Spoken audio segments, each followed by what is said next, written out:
दोस्तों नमस्कार। गौरव ज्ञान धारा में आप सभी का बहुत बहुत स्वागत है। दोस्तों हम लोग पढ़ रहे थे लाइंस एंड एंगल, और लाइंस एंड एंगल की हमारी थर्ड क्लास है। पहले क्लास में हम लोगों ने पूरा बेसिक पढ़ा था। सेकंड क्लास में हम लोगों ने लाइंस और एंगल पर आधारित क्वेश्चन किए थे, और उन क्वेश्चंस के अंदर हम लोगों ने पढ़ा था फिगर बेस्ड प्रॉब्लम टाइप 1। आज हम लोगों की ये टाइप 2 और लाइंस और एंगल की आखिरी क्लास है। इसी क्लास के साथ हम लोग ये टॉपिक को एंड करेंगे। आज के क्लास में हम लोग पढ़ने वाले हैं लैंग्वेज पर बेस्ड क्वेश्चंस, माने भाषाओं पर आधारित प्रश्न। माने लाइंस और एंगल के ऊपर भाषाओं पर आधारित कैसे क्वेश्चन आते हैं, ये सारी बातें हम लोग आज की क्लास में डिस्कस करेंगे। तो दोस्तों आइए शुरू करते हैं आज की क्लास को। और आज की क्लास को करने से पहले मैं आपको जो मैंने होमवर्क दिया था उस क्वेश्चन को मैं डिस्कस कर लेता हूँ। होमवर्क में जो मैंने क्वेश्चन दिया था आप लोगों को, वो आई थिंक जो मैंने क्वेश्चन दिया था शायद 14वां क्वेश्चन था, आई थिंक यही वाला था। और आप में से सभी का इसका एकदम सही आंसर था। जितने लोगों ने आंसर दिया है सबका एकदम सही 75 डिग्री आंसर एकदम करेक्ट था। इसको सॉल्व करके भी मैं बताता हूँ कैसे आया। जैसे ये पूरा कोण आपको मालूम है कि सर 180 डिग्री होगा, उसमें से ये कोण 120 डिग्री है, तो ये डेफिनेटली 60 डिग्री होगा। फिर आप कहोगे कि सर इस त्रिभुज के तीनों कोणों का योग 180 डिग्री होगा, और अगर इस त्रिभुज के तीनों कोणों का योग 180 डिग्री होगा तो उसमें से 60 और 40 105 तो हो चुका है, तो इसका मतलब ये कोण कितना हो जाएगा 75 डिग्री। फिर आप कहोगे कि सर देखो ये रेखा और ये रेखा दोनों एक दूसरे को प्रतिच्छेद कर रही है, और दो रेखा इस तरह से अगर प्रतिच्छेद करती है तो ये दोनों कहलाते हैं शीर्षाभिमुख कोण, और शीर्षाभिमुख कोण आपस में बराबर होते हैं, तो ये आ गया 75 डिग्री। और आपसे क्वेश्चन वाले ने यही कोण पूछा था कि COD कितना होगा, तो आपका सही आंसर था 75 डिग्री। बहुत सारे लोगों का ही नहीं, लगभग सभी का एकदम सही जवाब था, तो आप सभी को बहुत बहुत बधाई। अब बढ़ते हैं हम लोग आज की क्लास में, और आज की क्लास में हम लोग जानते हैं भाषाओं पर आधारित क्वेश्चन को। तो आइए, लैंग्वेज पर बेस्ड क्वेश्चंस हमारे पास कैसे होते हैं ये सारा हम लोग पढ़ेंगे इस क्लास में। तो दोस्तों हमारे पास सबसे जो पहला क्वेश्चन है, वो पहला क्वेश्चन ये है कि दो पूरक कोणों का अनुपात दिया हुआ है। अब बताओ मुझे दोस्त कि पूरक कोण का मतलब क्या होता है। तो आप कहेंगे पूरक कोण का मतलब होता है दो ऐसे कोण जिनका योग 90 डिग्री आ जाए। यानी दो कोण पूरक कोण कब होंगे, जब उनका कोणों का योग कितना आ जाए 90 डिग्री। उन दोनों के कोणों का योग कितना आ जाए 90 डिग्री। और क्वेश्चन वाले ने क्या दिया है 2:3। तो मान लेते हैं कि एक कोण θ1 है, दूसरा θ2 होगा, और इनका अनुपात दिया है 2:3। तो कह रहा सबसे बड़ा कोण बताइए। आप मुझे बताओ, अगर ये दोनों पूरक कोण है θ1 और θ2, अगर θ1 और θ2 पूरक कोण है, ये दोनों अगर पूरक कोण है, तो पूरक कोण होने का मतलब इनका योग 90 डिग्री होगा। तो इन दोनों का योग 90 डिग्री करने के लिए हम क्या करते हैं, दोनों के अनुपातों का योग लिख देते हैं। तो अनुपात में कितना है दोनों का योग 5। 5 अनुपात की वैल्यू 90 डिग्री। तो मुझे बताइए यहाँ से एक अनुपात की वैल्यू क्या होगी, 5 का भाग देंगे 18 पंजे 90, 18 डिग्री आएगा। एक अनुपात की वैल्यू 18 डिग्री। तो क्वेश्चन वाला कह रहा बड़े कोण, बड़ा कोण अनुपात में 3 है, तो 3 अनुपात की वैल्यू आपसे पूछ रहा है। तो आप क्या करेंगे कि सर एक अनुपात की वैल्यू 18 है, तो 3 अनुपात की वैल्यू क्या होगी, 18 को 3 से गुणा कर देंगे, आंसर आ जाएगा 18 3 54। 54 डिग्री आपका सही आंसर होगा। आपके इस क्वेश्चन का आंसर आ गया दोस्तों 54 डिग्री। बहुत सिंपल है, आराम से क्वेश्चन बन जाएगा। ठीक है, तो जल्दी से पहले इसको आप स्क्रीनशॉट लीजिए, फिर हम लोग आगे बढ़ते हैं। आइए दोस्तों, अब बढ़ते हैं हम लोग क्वेश्चन नंबर 2 की तरफ। क्वेश्चन नंबर 2 में क्वेश्चन वाला कह रहा है कि दो समपूरक कोणों का अनुपात दिया है। अब पूरक कोण क्या होते हैं, जिनका योग 90 डिग्री, ये हम पढ़ चुके हैं। संपूरक कोण क्या होते हैं, वो दो कोण जिनका योग 180 डिग्री हो। तो दो कोण मान लेते हैं कि θ1 और θ2 है, θ1 और θ2। इन कोणों का अनुपात दिया हुआ है 5:4। और क्वेश्चन वाला कह रहा है कि छोटा कोण का माप बताइए। तो मुझे आप बताओ अनुपातों का योग कितना होगा इनका। तो आप कहेंगे सर अनुपातों का योग तो होगा 9, और टोटल दोनों क्योंकि संपूरक कोण है, तो इनका योग जो 9 अनुपात आएगा वो किसके बराबर होगा, तो आप कहोगे सर 180 डिग्री के बराबर होगा। इसका मतलब 9 अनुपात की वैल्यू 180 डिग्री। तो 9 अनुपात की वैल्यू 180 डिग्री, तो 1 अनुपात की वैल्यू हो जाएगी 20 डिग्री। यहां तक कोई दिक्कत नहीं है। अब आपसे क्वेश्चन वाला मांग क्या रहा है, तो आपको सर छोटा कोण मांग रहा है। तो छोटा कोण तो मेरे दोस्त 4 अनुपात होगा ना, तो 1 अनुपात की वैल्यू अगर 20 डिग्री है, 4 अनुपात की वैल्यू क्या होगी, आपको सर 20 से इसको गुणा कर दो, आपका आंसर आ जाएगा 80 डिग्री। आपका आंसर हो गया यहाँ से 80 डिग्री। 80 डिग्री हमारा सही जवाब है। ऑप्शन नंबर बी आपका एकदम सही जवाब है। तो मुझे लगता है कि बहुत आराम से आपको बात समझ में आ रही है। यहाँ सर एक एक बात मुझे अच्छे से समझ में आ रही है, बेसिक क्लियर है मेरा। डायग्राम वाले क्वेश्चन मैंने बना लिए हैं, अब मैं लैंग्वेज वाले क्वेश्चन भी आराम से करूंगा और एकदम छोटे छोटे सिंपल सिंपल क्वेश्चन से हम लोग धीरे धीरे अच्छे क्वेश्चन की तरफ बढ़ेंगे। और ये सारे क्वेश्चन किसी ना किसी एग्जाम के आए हुए क्वेश्चन है, तो आप ध्यान रखिएगा, आपके एग्जाम में इससे बाहर नहीं आएंगे, इसी टाइप के क्वेश्चन आएंगे। लैंग्वेज में जैसे 5:4 की जगह अनुपात बदल दे, संपूरक की जगह पूरक बोल दे, ऐसी चीजें करेगा वो। बाकी आपको बिल्कुल चिंता करने की जरूरत नहीं है, इसी टाइप के क्वेश्चन आपके एग्जाम में आएंगे। तो जल्दी से स्क्रीनशॉट ले लीजिए आप इसका। चलिए बढ़ते हम लोग आगे क्वेश्चन नंबर 3 की तरफ। आओ, कह रहा है यदि कोई कोण अपने पूरक कोण का 4 गुना है, कोई कोण अपने पूरक कोण का 4 गुना है। तो मान लेते हैं कि कोई कोण थीटा है, एक कोण हमने मान लिया कि कोण कितना है दोस्त, थीटा है। तो इसका पूरक कोण कितना होगा, पूरक कोण। इस कोण का जो पूरक कोण होगा, अगर एक कोण थीटा है तो दूसरा इसका जो पूरक कोण होगा वो 90 माइनस थीटा होगा, क्योंकि दोनों का योग 90 डिग्री होता है। अगर हम बात करें इसके, तो पूरक कोण कितना होगा, 90 माइनस थीटा। बिल्कुल सही है, यहां तक कोई प्रॉब्लम नहीं है। यहां सर अगर एक कोण थीटा है तो उसका पूरा कोण 90 माइनस थीटा। तो क्वेश्चन वाला जो लैंग्वेज कह रहा है ना, यहां से आज तक की लैंग्वेज को अगर आप ढंग से पढ़ोगे ना, तो आप कहोगे कि सर यहां से यहां तक वो एक बात कह रहा है कि यदि कोई कोण अपने पूरक कोण का 4 गुना, तो अगर हमने इस कोण को थीटा बोला है तो इसका पूरक कोण होगा 90 माइनस थीटा। और ये जो है ना सर अपने पूरक कोण का 4 गुना है, पूरक कोण का 4 गुना, माने ये कोण थीटा अपने पूरक कोण का 4 गुना, यही बात बोला है। बिल्कुल सर यही बात कह रहा है क्वेश्चन वाला। तो बस इसको सिंप्लीफाई कर दो, अब आपका आंसर आ जाएगा। उसने पूछा कोण ज्ञात कीजिए, माने थीटा आपको ज्ञात करना है। तो एक काम करते हैं, ये थीटा, इस 4 का गुणा कर दो 90 से, 9 चौक 36, 360, 360 डिग्री आ गया। और 4 का थीटा से गुणा होगा तो माइनस का 4 थीटा। अब मेरे दोस्त ये जो माइनस का 4 थीटा वो इधर आके प्लस का 4 थीटा, तो इसका मतलब थीटा प्लस 4 थीटा बराबर 360 डिग्री। तो 4 थीटा और थीटा मिलके कितने हो जाएंगे, आपको कहोगे सर 5 थीटा बराबर 360 डिग्री।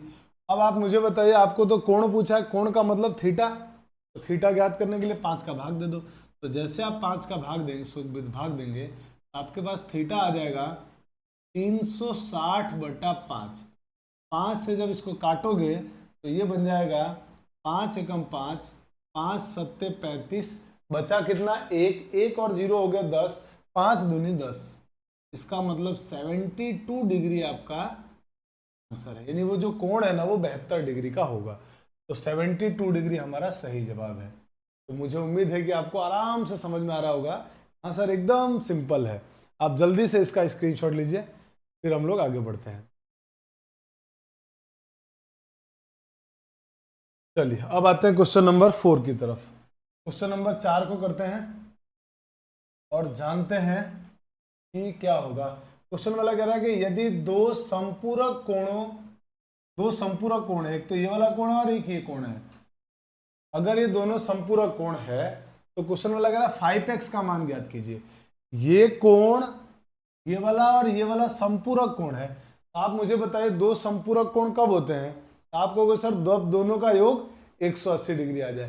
तो अगर ये दोनों संपूरक कोण है, इसका मतलब ये हुआ कि sir 7x plus 58 degree plus 16x plus 53 degree बराबर 180 डिग्री होगा। 7x plus 58 degree plus 16x plus 53 degree बराबर 180। संपूरक की बात चल रही है इसलिए। अब आप मुझे बताइए, आपको तो 5x सही है, तो एक काम करते हैं कि सर इनको जोड़ दो, 7 और 16, 16 और 7 कितने होंगे 23x, ये हो गया 23x। और 58 डिग्री और 53 डिग्री को जोड़ो तो आप कहोगे सर 111 डिग्री आता है।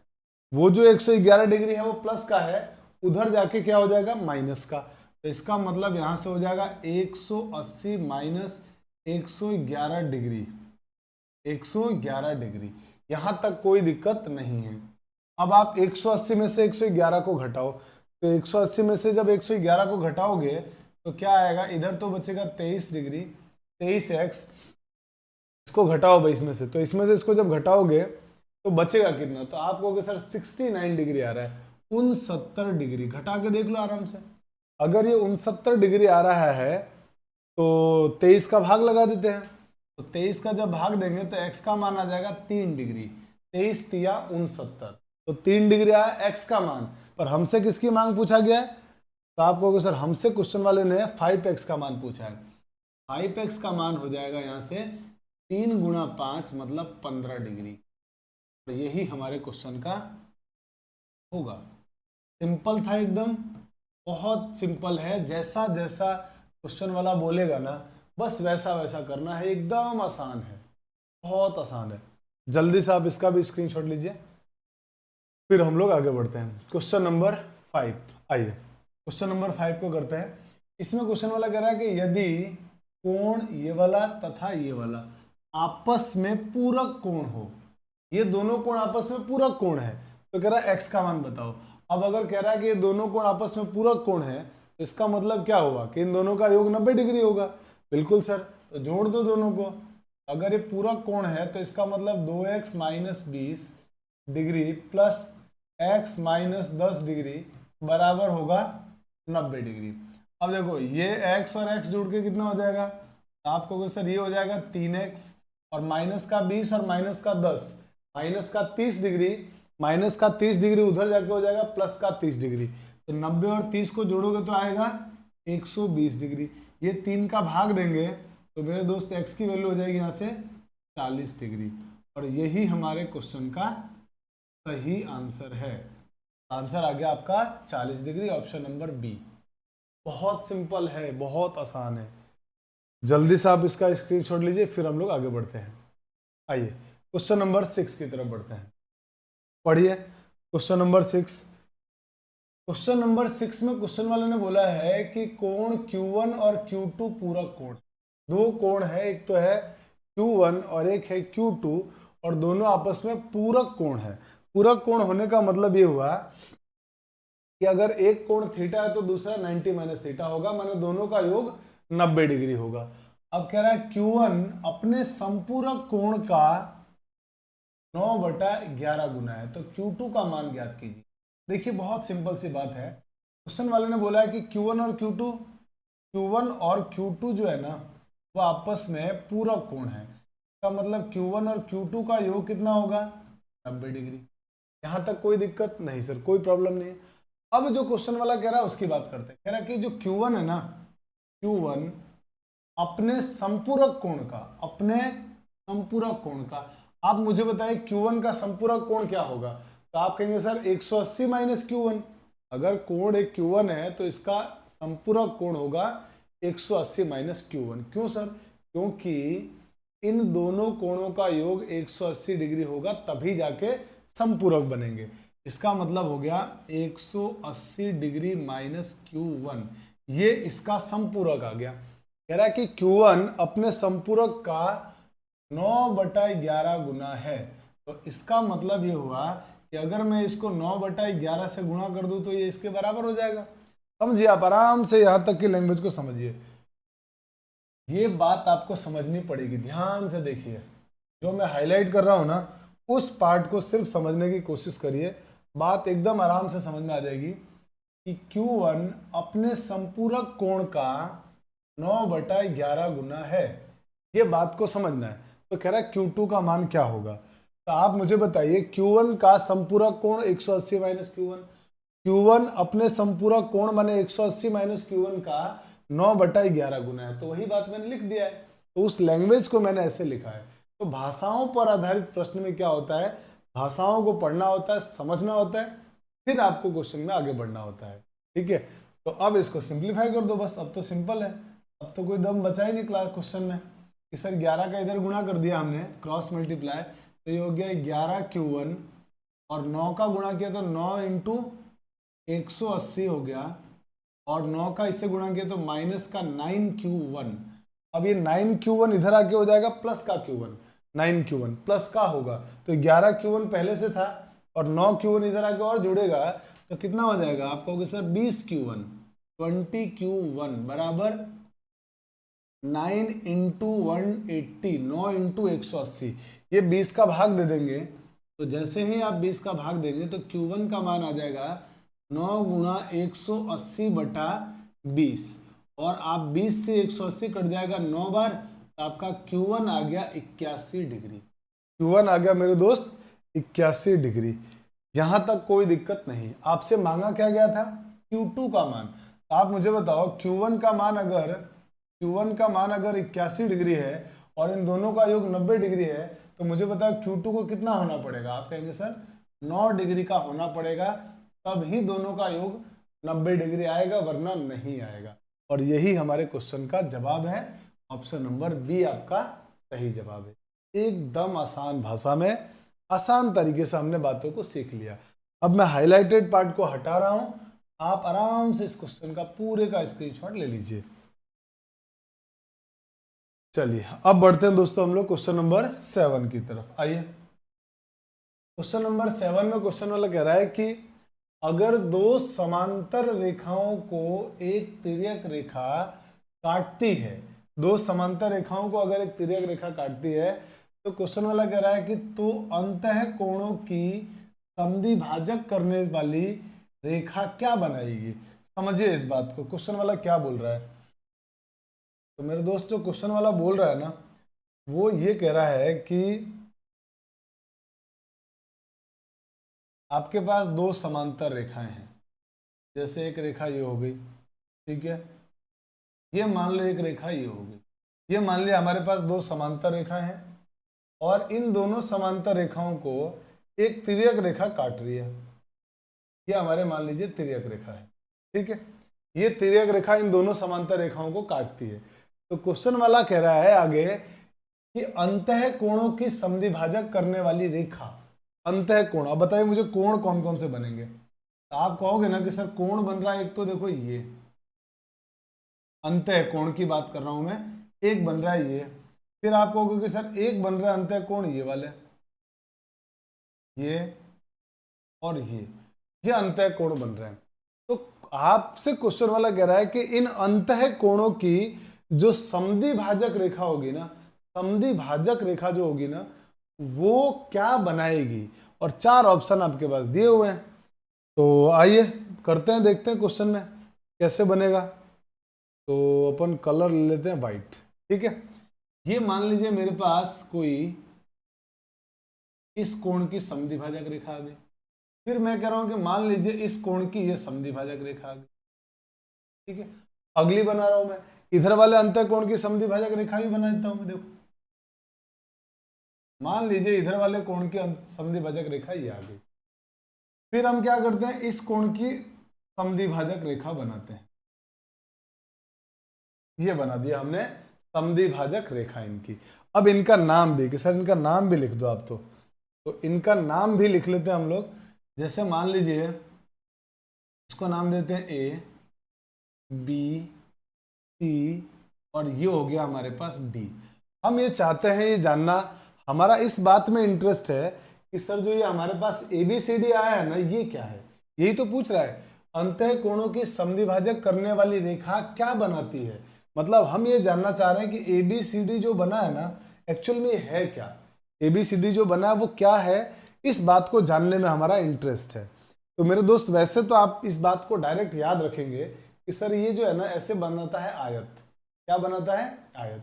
तो आप हमेशा ध्यान रखना, जब कभी भी दो समांतर रेखाओं को अगर कोई तिर्यक रेखा काटे, तो उनके समद्विभाजक से जो बनने वाली आकृति होती है वो होती है आयत। आयत बनता है हमेशा। क्यों बनता है, अब इस बात को अगर हम प्रूफ करने जाएं कि सर ऐसा क्यों हो रहा है, तो आप मुझे बताओ एकदम सिंपल सी बात, इसका थोड़ा नाम लिखना पड़ेगा।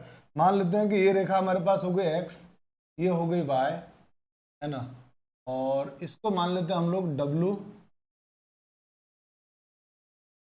एक काम करते हैं, ए बी सी डी मान लेते हैं, या कुछ और पी क्यू आर एस मान लेते हैं। मान लेते हैं ये रेखा पी है, ये क्यू, ये आर, और ये मान लिया हमारे पास। ठीक है यहाँ तक? हाँ सर, कोई दिक्कत नहीं यहाँ तक, आराम से बातें समझ में आ रही है। अब एक काम करिए, आप मुझे बताइए, ये जो पूरा कोण है ना, ये पूरा कोण शीर्षाभिमुख कोण होगा। अच्छा, यहाँ से एक चीज और क्लियर होगी कि सर ये कोण जो है ना, ये वाला कोण और ये वाला कोण बराबर होगा, समद्विभाजक होने के कारण।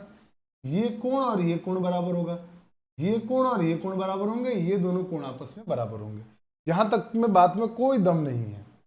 ठीक है, अब आप मुझे बताइए, बहुत ध्यान से सोच के बताना, थोड़ा सा कॉन्सेंट्रेट होकर सोचना, बात का प्रूफ भी मिल जाएगा। कैसे सर? देखो, आप मानते हो इस बात के लिए, तो आप एग्री हो जाओगे कि सर ये कोण और ये कोण बराबर होंगे। तो आप कहोगे सर क्यों होंगे ये दोनों कोण बराबर? क्योंकि एकांतर कोण है, और अगर ये दोनों कोण बराबर होंगे तो मानते हो इस कोण की समद्विभाजक रेखा ये है। समद्विभाजक होने का मतलब क्या हुआ? बराबर भागों में बांटना। और इस कोण की समद्विभाजक रेखा ये है, समद्विभाजक होने का मतलब बराबर भागों में बांटना। इसका मतलब ये हुआ कि सर ये वाला कोण और ये वाला कोण भी बराबर हो गया। सोचो आराम से कि हाँ सर, ये जितना कोण होगा, जैसे मैं अगर आपसे कहूं, मैं आपसे कहूं कि मैं थोड़ा कलर कुछ ऐसा लेता हूं, मान लो मैंने कहा कि ये पूरा कोण x डिग्री है, ये पूरा या थीटा मान लो, थीटा 1 मान लो, कि ये पूरा कोण मान लिया कितना है? थीटा 1 है। अगर ये पूरा थीटा 1 है तो इसका आधा कोण ये वाला कितना होगा? आप कहोगे सर थीटा 1/2। बात समझ में आ रही है? और ये अगर थीटा 1 है तो ये भी थीटा 2 थीटा 1 ही होगा। क्यों? क्योंकि एकांतर कोण है, बराबर होंगे आपस में। तो ये कोण भी कितना हो जाएगा? तो आप कहोगे सर थीटा 1/2। तो देखो बराबर आ गए दोनों कोण। और अगर ये दोनों कोण बराबर आ गए तो मेरे दोस्त ये कोण और ये कोण एकांतर कोण हो गए ना।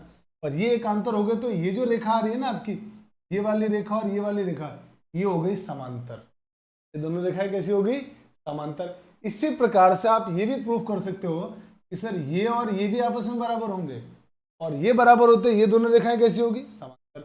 इसका मतलब हमको ये बात तो समझ में आ गया कि हाँ सर, आराम से दिख रहा है कि ए बी समांतर है, ए बी समांतर है सी डी के, तथा एक बात ये भी समझ में आ गया कि सर ए डी समांतर है बी सी के, ए डी समांतर है बी सी के। तो समांतर है, इसका मतलब आमने सामने की भुजाएं समांतर है, इसका मतलब समचतुर्भुज तो हो सकता है, समांतर हो गए आमने सामने की भुजाएं। अब अगर हम 90 डिग्री एंगल ले आए, क्योंकि आयत क्या होता है? आमने सामने की भुजाएं बराबर और समांतर होती है, साथ में प्रत्येक कोण 90 डिग्री का होता है। अगर हम 90 डिग्री भी प्रूफ कर देते हैं तो मान तो बात बन गई। हाँ सर, एकदम कोई दिक्कत ही नहीं इसमें। तो हम ये चाहते हैं कि इन दोनों कोणों का योग, जैसे इसको मान लीजिए मैं थीटा 2/2 बोल दूं, और इसको भी थीटा 2/2 बोल दूं, तो मानते हो आप पूरे कोणों का योग 180, तो ये पूरा कोण 180 है, तो ये कोण कितना होगा? आधा। जैसे ये पूरा थीटा 2 था और ये पूरा थीटा 1 था, तो थीटा 1 प्लस थीटा 2 होगा 180। मैंने कहा 2 से भाग दे दो, तो थीटा 1/2 प्लस थीटा 2/2 बराबर हो जाएगा 90 डिग्री। तो मानते हो हमने इस कोण को 90 डिग्री प्रूफ कर दिया। और ये अगर 90 है तो ये भी 90 होगा, क्योंकि सेम ही तो है, थीटा 1/2 प्लस थीटा 1/2, तो ये भी 90 है। और अगर ये 90 ये 90, तो ये दोनों भी इसी प्रकार क्या बन जाएंगे? 90-90 के। ऐसा होते ही क्या बन गया? ये आयत। तो इसका मतलब हमने प्रूफ कर दिया इस बात को आराम से कि सर ये बनेगा आयत, ए बी सी डी क्या बनेगा? एक आयत बनेगा। और यही हमसे क्वेश्चन वाले ने पूछा है। वैसे आपको चिंता करने की जरूरत नहीं है, आप इस बात को डायरेक्ट याद भी रख सकते हो कि सर हम याद रख लेंगे। हमें जो फालतू फालतू की चीजें थी ना, उनको मैं जरा डिलीट कर देता हूं।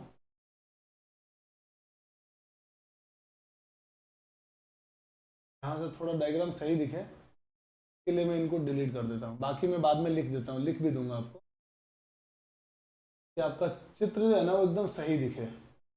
चलिए, ये मेरे पास डायग्राम है, इससे ज़्यादा अपन इसको रफ करेंगे नहीं। और मैं वो बात जो आपको समझाया था मैंने यहाँ लिख देता हूँ कि ए बी समांतर है सी डी के, और एंड ए बी समांतर है सी डी के और ए डी समांतर है बी सी के। ए डी समांतर हो गई बी सी के, साथ में हमने ये बात प्रूव कर लिया कि θ1 प्लस θ2 बटा 2 बराबर 90 डिग्री आ गया। अब बस इस बात से हमको समझ में आ गया कि ए बी सी डी एक आयत बनेगा, ए बी सी डी एक आयत होगा। इस लाइन को आप याद भी रखना कि दो समांतर रेखाओं को अगर कोई एक तिर्यक रेखा काटती है तो उनके कोणों, अंतः कोणों के समद्विभाजक रेखा जो होती है वो आपस में मिलकर एक आयत बनाएगी। तो इस बात को डायरेक्ट याद रखा जा सकता है। जल्दी से इसका स्क्रीनशॉट ले लीजिए। चलिए दोस्तों, तो बढ़ते हैं हम आगे। आइए क्वेश्चन नंबर 8 की तरफ बढ़ते हैं। क्वेश्चन नंबर 8 क्या कह रहा है, जरा ध्यान से पढ़ना है, लैंग्वेज को अच्छे से पढ़ना है, एक एक करके। आइए हाईलाइट करते चलते हैं, उतने उतने पार्ट को हम लोग आराम से पढ़ते हुए आगे बढ़ेंगे। क्वेश्चन वाला कह रहा है कि दो समांतर रेखाओं ए बी और सी डी को एक तिर्यक रेखा EF क्रमशः M और N बिंदु पर काटती है। बस यहां तक की बातें पढ़ी हमने और इसको हम लोग डायग्राम बनाते हैं, क्योंकि क्वेश्चन है ना, डायग्राम बनाए बिना बनेगा नहीं, तो डायग्राम तो बनाना ही पड़ेगा, डायग्राम के बिना हमारा काम चलेगा नहीं। तो जैसे मान लीजिए मैंने कहा आपसे कि ये हमारे पास कोई रेखा हो गई एक, और एक समांतर रेखा ये आ गई, और इसमें जो ये समांतर रेखा आई है ना मेरे दोस्त, ये समांतर रेखा कौन सी है, ए बी और सी डी है। ये मान लो ए बी है, ए बी रेखा, और ये सी और डी रेखा होगी, ठीक है। इनको एक तिर्यक रेखा काटती है और उस तिर्यक रेखा का नाम है EF। तो हमने कोई तिर्यक रेखा बना दिया, हमने कोई तिर्यक रेखा बना दी है। ये तिर्यक रेखा है मेरे दोस्त EF, E तथा F। और कहां कहां पे काट रही है, तो पहले AB है तो AB को M पर काट रही है, AB को काट रही है M पर, तो इस पॉइंट का नाम दे दिया हमने M, और इसको काट रही है N पर, तो इस पॉइंट को हमने नाम दे दिया N। एकदम सिंपल है। जो हमने हाईलाइट किया उस हाईलाइटेड पार्ट का आंसर हम दे चुके हैं कि हाँ सर ये होगा हाईलाइटेड पार्ट का आंसर। अब जरा आगे बढ़ते हैं, आगे पढ़ते हैं। रेखा MP और NP तिर्यक रेखा को एक ही और एक कोण BMN और DMN को समद्विभाजित करती है। अब ध्यान से समझिए, क्वेश्चन में लग रहा है MP और NP, ये रहा MP और NP तिर्यक रेखा के एक ही और के कोण BMN, कहाँ गया, BMN और DNM को काटती है। इस पूरी घटना का मतलब पता है क्या है, इस पूरी लाइन का मतलब ये है कि आपसे ये कहा जा रहा है ना, आपसे ये कहा जा रहा है कि इस कोण जो MP है ना, एक ये और एक कहा गया है कि ये कोई पॉइंट है हमारे पास P, ये कोई हमारे पास पॉइंट आ गया है। एक काम करते हैं, इसका कलर कुछ ले लेते हैं, ठीक है। ये पॉइंट हमारे पास है P, ये पॉइंट हमारे पास है P, ठीक है। अब M इस कोण की समद्विभाजित करती है भाई, BMP, देखो BMN इसका समद्विभाजक MP है, और DNM दिख रहा है, DNM को समद्विभाजित करती है कहां पर, NP पर। तो ये NP जो है ना वो इसको समद्विभाजित कर, इस कोण का समद्विभाजक, ये वाले कोण का समद्विभाजक ये है, और इस वाले कोण का समद्विभाजक ये है। देखो यहां से इस वाले कोण का समद्विभाजक ये है और इस वाले कोण का समद्विभाजक ये है। बात समझ में आ गई? अब मैं इसको हटा देता हूं, अगर बात समझ में आ गई तो। यहां तक कहानी समझ में आ गई। अगर ये समद्विभाजक है तो इसका मतलब सर ये कोण भी बराबर होंगे, बिल्कुल मेरे दोस्त। तो अगर मैं इसको थीटा बोलता हूं तो ये भी कितना हो जाएगा, θ1 नाम देते हैं। अगर मैंने इस पूरे कोण को θ2 नाम दिया है तो आधा करने पर ये बराबर हो जाएंगे θ2 और θ2।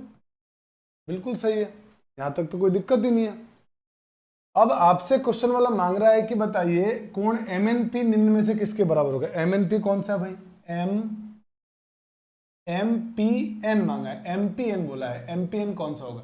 ये कोण आपसे पूछा गया है कितना होगा, ये कोण मेरे दोस्त आपसे पूछा है कितना होगा। बहुत सिंपल है, एकदम आराम से क्वेश्चन को सॉल्व करेंगे। देखिए आप मुझे बताइए, ये दो समांतर रेखाएं हैं, इनको एक तिर्यक रेखा काट रही है, तो ये दोनों कोणों का योग, मानते हो इन दोनों कोणों का योग 180 डिग्री होगा। क्यों? क्योंकि एक ही और बनने वाले कोण हैं। तिर्यक रेखा काटती है तो एक ही और बनने वाले कोणों का योग 180 डिग्री होता है। तो इन दोनों कोणों का योग 180। तो मुझे बताओ, यहां से आपको बात समझ में आई कि सर θ1 प्लस θ1 प्लस θ2 प्लस θ2 बराबर 180 डिग्री होगा। समझो आराम से इस बात को कि हाँ सर, ये चारों कोण का योग 180 डिग्री होगा। इस पूरे कोण का और इस पूरे कोण का योग 180 डिग्री। अब आप बताओ, θ1 प्लस θ1 2θ1, θ2 प्लस θ2 2θ2 बराबर कितना? 180 डिग्री। 2 से भाग दिया तो θ1 प्लस θ2 बराबर 90 डिग्री। अब मुझे बताओ, ये θ1 और ये θ2 का योग कितना आ गया? 90 डिग्री। आप मेरे दोस्त मुझे समझाओ, क्या आपको नहीं लगता कि सर ये त्रिभुज बन रहा है? देखो ध्यान से, सर ये एक त्रिभुज बन रहा है और इस त्रिभुज के दो कोणों का योग 90 डिग्री आ चुका है। θ1 और θ2 का योग 90 डिग्री। तो मानते हो ये कोण भी 90 डिग्री होगा, तभी जाके त्रिभुज के तीनों कोणों का योग 180 डिग्री होगा। इसका मतलब ये हुआ, सर आप ये कहना चाह रहे हो कि त्रिभुज, अब मैं यहाँ पे लिख के बता रहा हूँ आपको,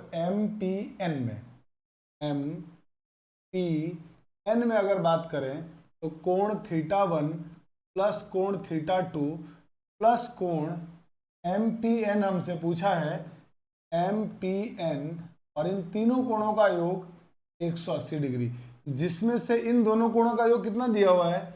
आप कहोगे सर 90 डिग्री, ये निकाल चुके हैं। तो 90 डिग्री उधर जाके माइनस हो जाएगा, हमारे पास कोण जो MPN है वो आ जाएगा 180 माइनस 90 माने 90 डिग्री।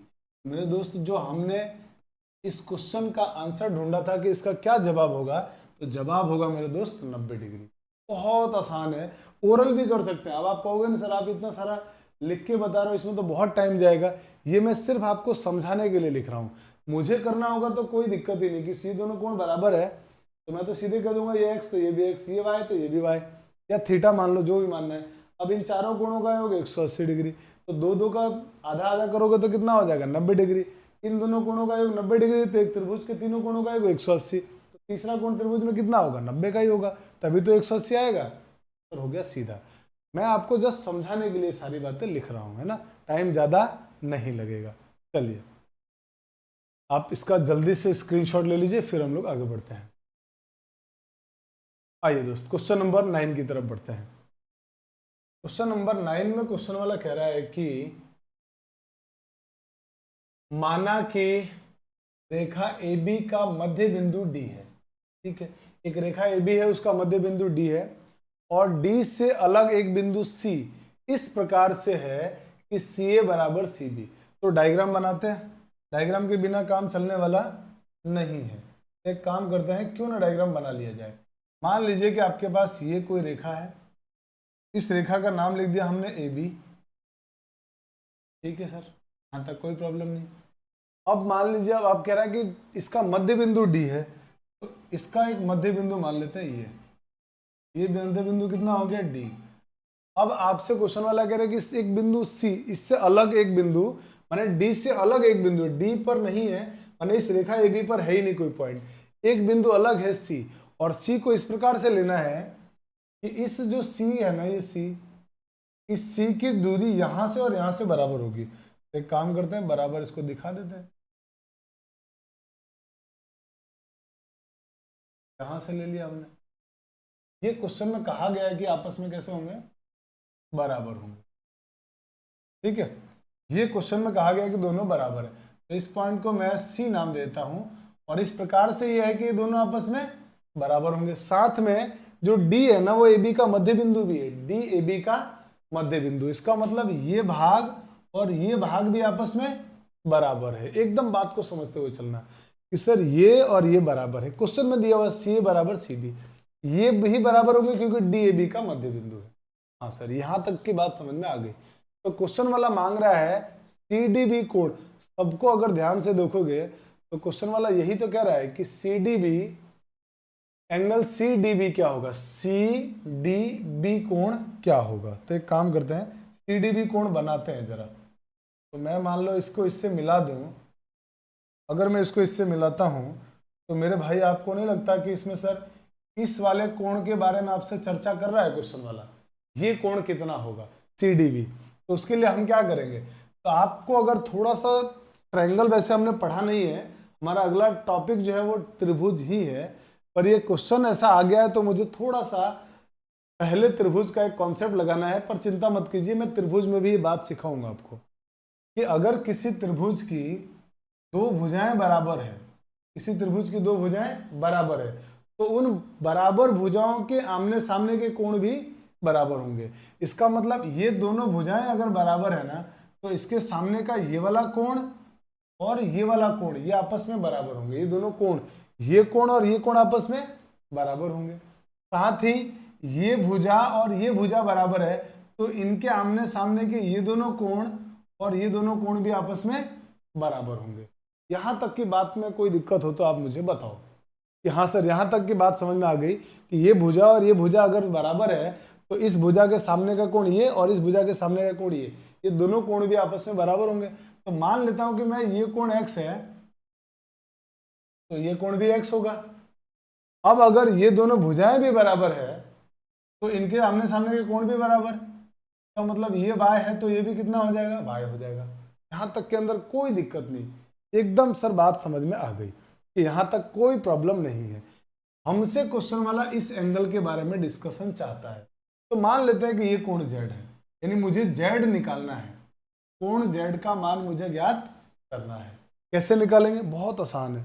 देखिए मैं क्या कर रहा हूं, ध्यान से देखना। मैं कह रहा हूं कि इस बड़े वाले त्रिभुज को देखो और इस बड़े वाले त्रिभुज के अंदर इस बड़े वाले त्रिभुज के तीनों कोणों का योग 180 डिग्री होगा। तीनों त्रिभुज के कोण का योग 180 डिग्री होगा। इस बात से मुझे लगता है आपको कोई तकलीफ नहीं होगी कि हाँ सर एक बात समझ में आ रही। ध्यान से देखो, इस वाले पोर्शन को, इस त्रिभुज को देखो, बड़े वाले को जो ब्लिंक कर रहा है, इनके तीनों कोणों का योग कितना होगा, 180 डिग्री। तो मेरे दोस्त हम अब इसको सॉल्व कर लेते हैं। आइए, कोण x प्लस कोण x प्लस कोण y प्लस कोण y। देखो ये कोण x, ये कोण x और ये पूरा कोण कितना होगा 2y, या y प्लस y कितना आ जाएगा 180 डिग्री।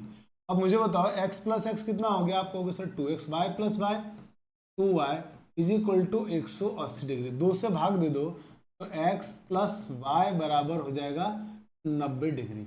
यहां तक कोई दिक्कत नहीं सर, कोई प्रॉब्लम नहीं यहां तक। अब मेरे दोस्त फिर से जो मैं हाईलाइट कर रहा हूं उसको देखो, आपको z निकालना है तो आप ये हाईलाइटेड पार्ट को, इस त्रिभुज को देखो, तो आपको सर इस त्रिभुज में फिर से इन तीनों कोणों का योग 180 डिग्री होगा।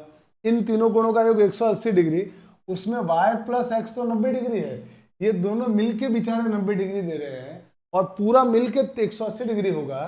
तो आपको नहीं लगता कि सर इसका मतलब फिर तो z जो है ना, हमारा जो z है, ये बेचारा z तो 90 डिग्री होगा। सोचो आराम से कि सर ये दोनों अगर 90 डिग्री हो गए तो त्रिभुज के तीनों कोणों का 180 डिग्री, और 180 में से ये दो खुद 90 डिग्री, तो ये अकेला कितना होगा 90 डिग्री। तो आंसर हो गया CBD 90 डिग्री। CBD कोण कितना हो गया 90 डिग्री।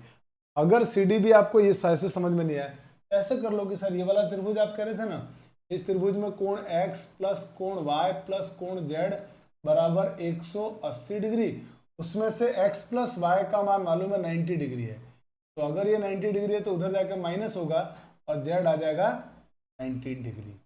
तो यहां तक कोई प्रॉब्लम नहीं, यही आपके इस क्वेश्चन का सही आंसर था।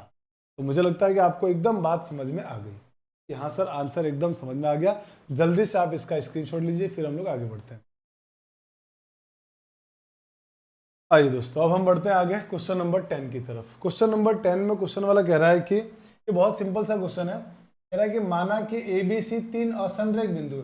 असंरेख बिंदु क्या होते हैं, जो एक रेखा पे स्थित नहीं हो, अलग अलग हो, एक रेखा पे स्थित होंगे तो उनको बोलेंगे संरेख। 3 बिंदु अगर एक रेखा पर स्थित है तो उनको बोलते हैं संरेख, और अगर एक रेखा पे 3 बिंदु स्थित नहीं है तो असंरेख बिंदु। तो क्वेश्चन वाला कह रहा है कि 3 असंरेख बिंदु हैं ऐसे, इनसे तो 3 बिंदु ABC से गुजरते हुए कितने वृत्त खींचे जा सकते हैं। तो याद रखना 3 असंरेख बिंदु से गुजरते हुए सिर्फ एक वृत्त खींचा जा सकता है, इस बात को याद रखना। तो आंसर होगा ऑप्शन नंबर बी कि 3 असंरेख बिंदुओं से सिर्फ एक ही वृत्त खींचा जा सकता। तो जल्दी से आप अब इसमें क्या स्क्रीनशॉट लोगे, तो बहुत सिंपल सी बात है। तो आज की क्लास में दोस्तों हम लोग इतना ही पढ़ने वाले हैं और इसी के साथ हम लोगों ने लाइंस एंड एंगल, रेखा और कोण को खत्म कर दिया। कल से जो हम लोग ज्योमेट्री पढ़ने वाले हैं उसमें हम लोग पढ़ेंगे त्रिभुज। त्रिभुज क्या होता है, क्या परिभाषा होती है, त्रिभुजों के प्रकार क्या होते हैं, प्रकार कितने प्रकार के त्रिभुज होते हैं, फिर समरूप, सर्वांग समता, ये सारी बातें जो हमारे सिलेबस के अकॉर्डिंग धीरे धीरे हम सारी बातों को पढ़ेंगे और उसके बाद हम लोग त्रिभुज को खत्म करेंगे। मैं उम्मीद करता हूं कि आप लोगों को रेखा और कोण आराम से समझ में आया होगा। उसी प्रकार से हम लोग त्रिभुज को भी बहुत सिंपल भाषा में धीरे धीरे पढ़ते हुए अपने कॉन्सेप्ट को मजबूत करेंगे। तो चलिए दोस्तों, मिलते हैं नेक्स्ट क्लास में। Thanks for watching. जय हिंद।